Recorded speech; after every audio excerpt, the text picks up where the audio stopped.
Chicago knows cold weather football. We were just talking about it, and that's life out at Soldier Field, but not elsewhere, and most certainly not in Southern California, where the Rams call home.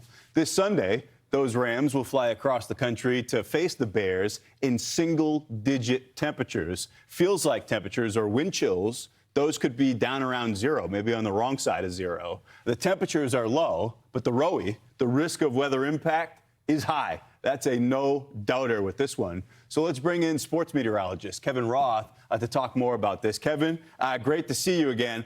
I don't know if it's my algorithm or what, but everything I see on social media is the Rams can't win in the cold and some stats to support that. Is it too much? What are you expecting?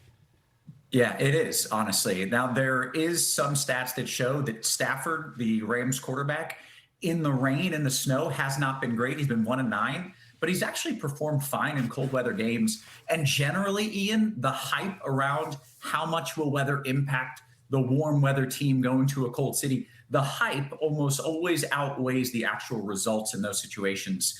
With the Rams are still a good rushing team. They're top 10 in rushing. Yeah. They can still get it done even without the finesse game. I think, yes, it matters, but also, to your point, it's been overhyped. Yeah, so you say settle things down a bit. I did see, it was per Pro Football Reference, dome team since 2000, 2-15 in the postseason and sub-freezing games. So stats of that nature, look on social media, you'll see them. You said it about Stafford. This guy's been around a while. He's had a fabulous career, an MVP candidate this year, unsolicited take. It should be Drake May this year. It's neither here nor there. Okay. Do we have enough of a bad weather sample on Caleb Williams? I mean, he played his college ball in Southern California. Yeah, and that's the thing, right? We're comparing Stafford and saying, oh, he plays in a warm weather city. He's an NFL veteran. He's played everywhere compared to a guy who's young and isn't battle tested in the cold the way that Stafford is. So look, these are not ideal conditions, but what people tend to forget, Ian, is that both teams are playing in these suboptimal conditions, right? This impacts both quarterbacks, both teams, and generally speaking, I think it impacts them pretty equally.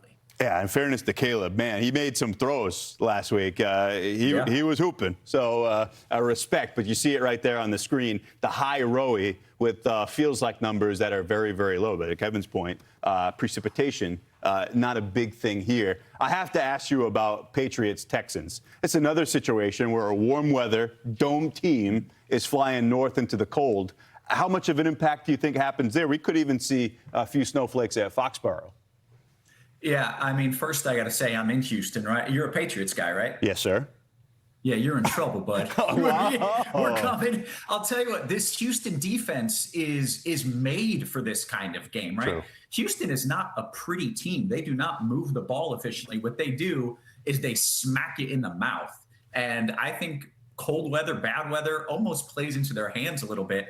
I'm not concerned that, yes, here in Houston, it's typically very warm. And yes, in Foxborough, it's going to be quite cold, maybe even some snow showers.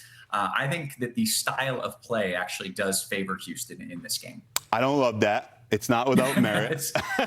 There's some bad dudes on that defense. That is a really good defense. Christian Gonzalez for the Pats did practice today, expecting a close one. Two good defenses, to be fair. Yeah. Need my boy, my MVP candidate to come through. Sports meteorologist Kevin Roth. This is the best time of the year. Great to talk football and weather with you. Thank you.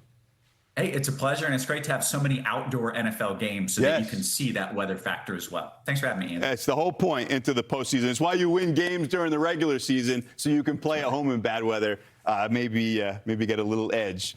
Kevin, we'll see you soon. Thank you. See ya.